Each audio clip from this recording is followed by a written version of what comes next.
social media paibashu koi su khara hemale ngarang kaisu nate kautrukta tumna mathakta kaino makha nomai ani khak karigino bambula thabai ra kaino kape hai hekta social media sida aingonda phangbaji kaino kun manga da mafam manga da landar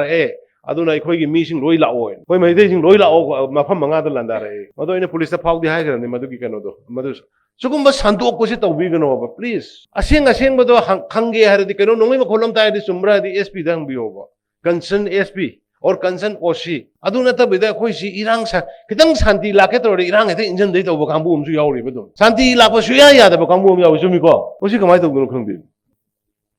masigi tinbi di mayam aduga manipur gi miyam da ai kok non na kurumjari aduga loina ngasi anouba manipur gi itihas da shanti gi oiba akhanna balamai ama hangtok hanbibagi damakta manipur gi miyambu aigi maigai dagi aduga aigi sarkar gi maigai dagi amadi bharatiya janata party gi maigai dagi mayam manipuri praja mayam punang poi hanna thagachari ngasi ge sugumba yamna nungairaba amadi yamna history ko iraba decade kaya gi matungda asa ama urakpadawna manipur gi miyamda phawhalliba function asigi dais election biriba mayam punamak ai amamam tawaina hairagadi matam yamna lawkhrani aduna ngasai mangda phambiriba sin lawsing manungda phambadudi khara phaiye sida mangda phambiba kedar singgi nuksane warani aduna matam sangna lugderoge honorable speaker aduga honorable minister singh aduga honorable MLA singh UNLF ki central committee ki member singh aduga acting chairman general secretary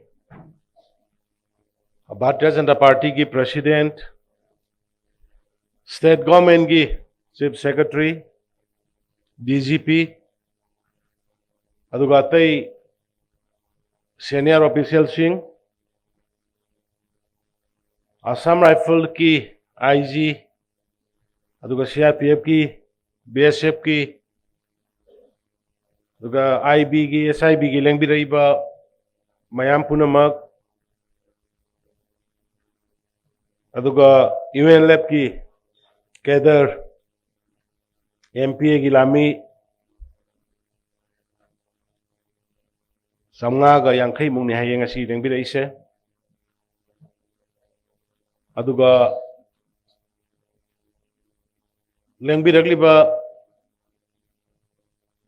ima ibel kaithel gi ima singh student organization gi civil society organization gi ima maina paibi singh gi club organization mayam gi lengshin biriba ima singh ICA singh isel singh aduga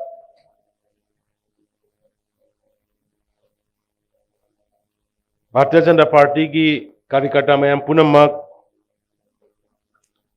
aduga yam maruoina senior citizen singh aigi yamba Shri Ratan Thiam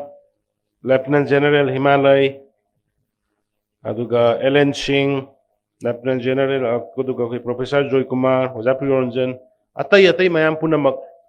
intellectual academician singh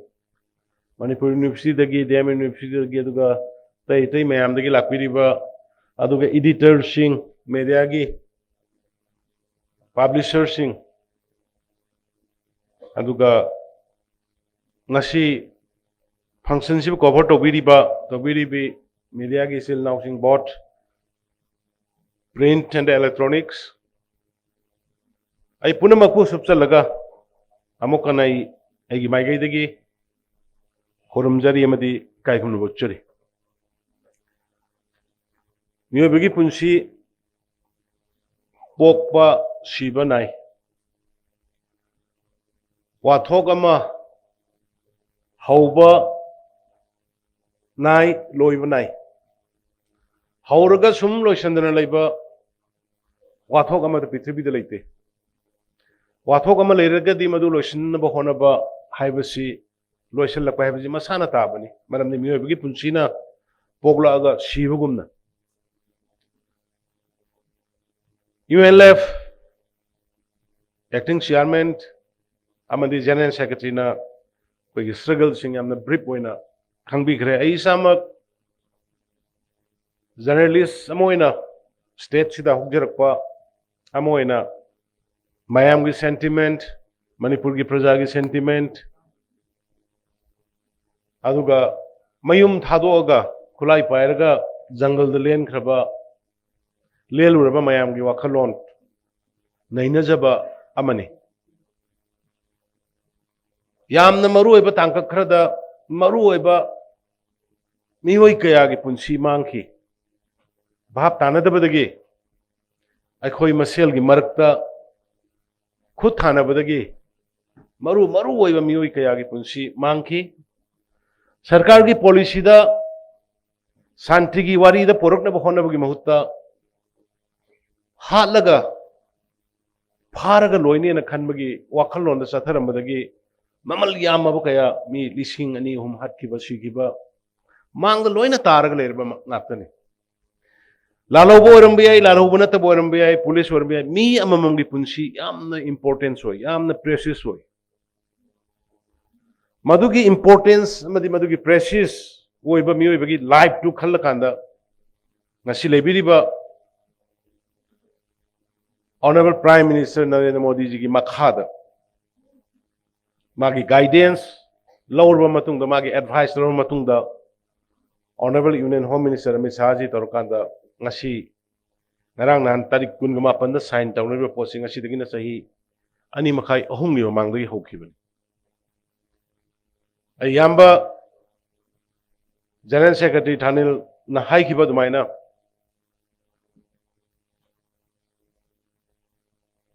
honorable prime minister na karigino northeast is the insurgency gi revolutionary gi symbol leiri base mase political dialogue तौरगा solution तौरगा लोसिन बखोन बदा करी अपन बले करी गिनो होना द्रिसे है ना आइंगोन दा advice तो बिरपा अदुगा आइखोई फुल कोऑपरेशन पीगनी हाइना तौरपदगी साइ पनबी की बा याम्बा पाम्बई some through channel खर द फाउन रकांदा यामना status समदा दुम अखोई सिदला आगा हाना वारी साबदी सारोय मपानदा भारत की रिप्रेजेंटेटिव अमगा मोइगी पोतु ngसाइ हाइगिबा दुमाइना करी तौसिगे हाइबदु हाना अखोई तौनगी के ना हाइबदगी ऑनरेबल पीएम प्राइम मिनिस्टर की अयाब यावर कांदा मपानदा चटला कांदा मोइ वारी सानरगा हाइरिबा ngasiगी ngarangi साइन तौनगी पोछि सही अहुम मुकी ममांगदगी तौरगा लागा ngarang साइन तौनबि आई मसिगी दमक्ता आई मणिपुर की मयाम बुथागले मणिपुर मयाम की सपोर्ट मयाम की कोऑपरेशन मयाम की एनकरेजमेंट नत्रगदी ngasiगी शांति की लंबी दा कोइना वारी सारिबसी ओइथोमदबसी याय अदु याम मरुइना यूनाइटेड नेशनल लिबरेशन फ्रंट की chairman acting chairman general secretary अदुग मोगी सेंट्रल कमिटी की मेंबर सिंह कैडर सिंह अदुग मांगदा फंबिरिबा एमपीए की लामी सिंह अदुगा आदा लेहौरिबा तै मयाम पुनमक अदुग भारत सरकार की प्रपोजल अदु याबी रेहरगा ngasi शांति की वारी सानबगी लंबी दा लाक्पीबा सिगी दमक्ता आइगी माइगई दगी अदुग मणिपुर मियाम की माइगई दगी सरकार की माइगई दगी पार्टी की माइगई दगी यूएनएलएफ की फैमिली पुनमको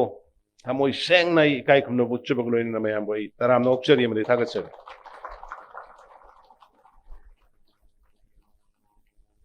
अमा खक्तंगा इन मयामदा ngasiगी मणिपुर की मयामदा हाइजनिंगबा ngасai हाइबिखिबदो मीगी थमोई सोकपा मीगी मथाई नुंगाई रोइदबा वा सोशल मीडिया दा यामना हेक्ता ngang sakpa tawbuse akhoi tawnagumse akhoi angta punsin bangambre yangse akhoi machet taraga lakpa kuire machet tabadagi maman yama mayamamgi punsi sumangkhre akhoi khitang sacrifice tawnase akhoi khitang forgive and forgiveness tawnase akhoi khitang ngakpi bagi gunso akhoi leis kaukthok bagi gunso akhoi leis natragadi akhoi masen krak tawnarkanda karigino suguma UNLF kumba chawkhraba organization amana Shanti gi lambi da lakpada harauri dorise Manipur da leiriba mioi chamagi manungda mioi mabut marfudraga mapandi harawi ase mayam thajabi 99% aduna ama 1% lehori do dusu aina ngasi haijarise yawbiyo haraubuda yawbiyo criticize tawbigano criticism tawbigano laiba potugi outcome yengkise koigi sanbi laidingai da hudong hatpa tawbumsi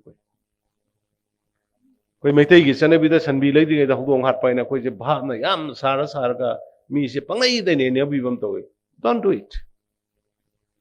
ai nga sai jabdo nioi ba magi punsi sigi press aduk ki maman yame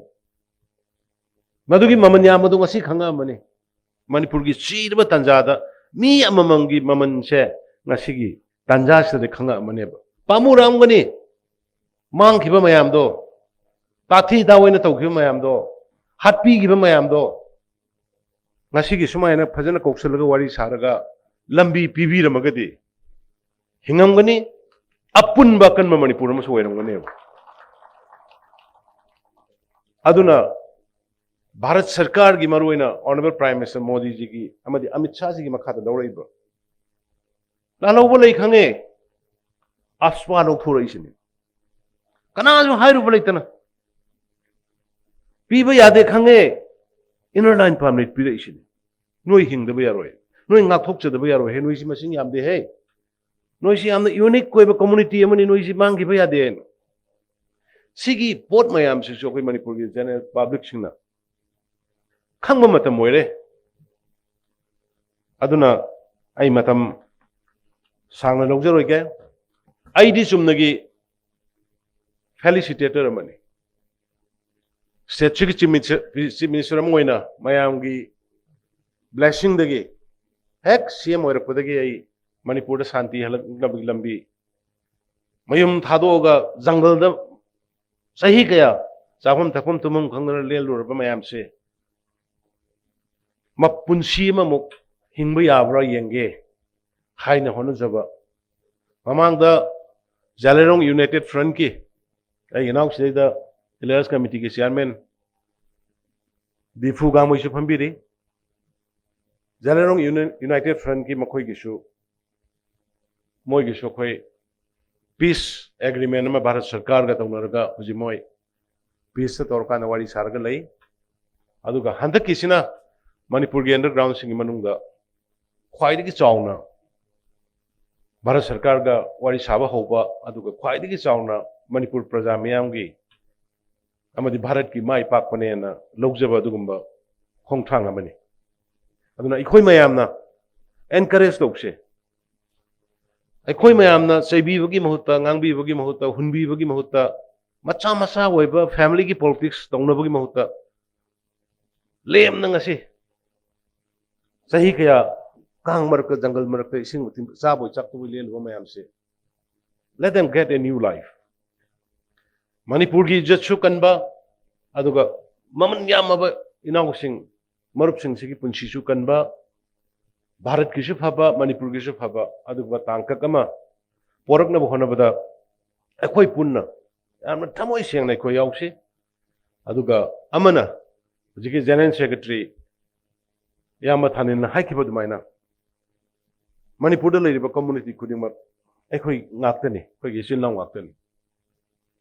Manipur da hanadagi meho kuinadagi mamangdagi leminaraba sinnaw tribe kuntraga nithoi humdoi recognize torga leiraba हारिबा tribe कुंथ्रा निथोय हमदोय से पुनसलगा पुनबा मणिपुर अकनबा मणिपुर मा सेम बाहेबसे ngasi gi leiriba sarkar gi aduga bharat da leibiriba aduma BJP gi Modi ji gi aduga ngasi wari sabagi lambi da lakpiraba ULF ki su aduga magi wakhallon am oibanina somda wari sabaga loinana hana leibiramba singda manda kari da leibirambani ngasi manipur da thoiba crisis su achobo role am lobira kanda ekoi gi hana da gi leimina ko ariba community sing se koi punsalaga hana gi manipur do sem nanaba amuk lehana honabada mateng pangbiu haidnai ngasi gi university now sing so ya appeal to aikoi kanage against leite kanage against leina budu honante aikoi na honajaba sarkar na honajaba hai only masing amjadaba mahauron degi leraba indigenous people khara kakse masibu mapan degi lakpasingna overcrowded oigidna overpopulation oigidna aikoi gi identity mangi gadra aikoi gi punamak si mangi gadra haibagi mapan degi changak khara kakudang koi ngakse thingse haibane aduga hana degi leiraba isil nausingi mayokta ngasi gi sarkar sine koi nungai taba natragana moida yekna bagi wakhal koi da machet amata leite se ngasi gi sugumba kangla gi sengeba laifam sinai maya mang law pukcharisin aduna losin jarakpada ngasi ko wonu misidagi ngasi mang da phambiriba ULF ki isilinaw sing aduga mayap sina tabada leibiriba or horen mediana cover to bada leibiriba everyone peace process ta lakpiraba or lakpidaba punamak peace process ta lakpidriba kangbu sing moigi nungaitaba pendaba leiraga sumadugi lambidu tawraga peace process ta laknanaba ai felicitator moina senjage songjage peace ki lambida mayam punna sangminanaba tawsi aduga peace ki lambida lahaudraga lakpa kangbu busu amu hunnaraga ngangnaraga aikoi maselgi marukta bhap tanadaba poraknaba se masimtadi tawbiganu haidna ba ingasi mayamda ai khubak changjok tora lonana ai khoramaga media gi khuthangda tokta laktriba mayamda su ina appeal tokjadi adagi social media da group nairugi mawongda aigi migi na nairaga sanabasu social media paibasu koi su khara hemalle ngarang kaisunate kautrukta sumna mathakta kaino makha nomai ani khak karigino bambula thabai ra kaino kape hai hekta social media sida aingonda phangbaji kaino khun manga da mafam manga da landar aduna ikhoi gi mising loi la oen koi mai dei sing loi la o mafam manga da landar mado ina police ta phau di hai garani madu gi kaino do madu sugumba santok ko si tawbigano ba please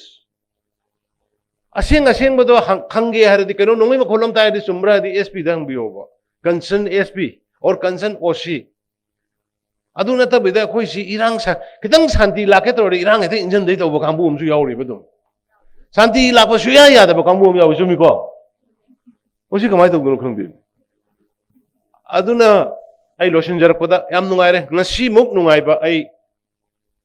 ibdo wakang ba khuram jarame ngasi sidagi anoba chapter ma hangba horobani manipur gi Shanti gi lamda manipur gi apunba gi sakdam sagat abo honabada ekoi henna unity leina akoi changmin na bangam gani haibi thajabase ai thamje aduna manipur gi miyamna ngasi United National Liberation Front piriba support Shanti gi wari sanaba honabada piriba encouragement sumaina atai leibi horiba lobsing chu Shanti gi lambida wari saba langna honabada manipur gi praja mayamna mateng pangbiu haidna haijaraga ai amuka hanna mayam puno bu khorum jari jai hind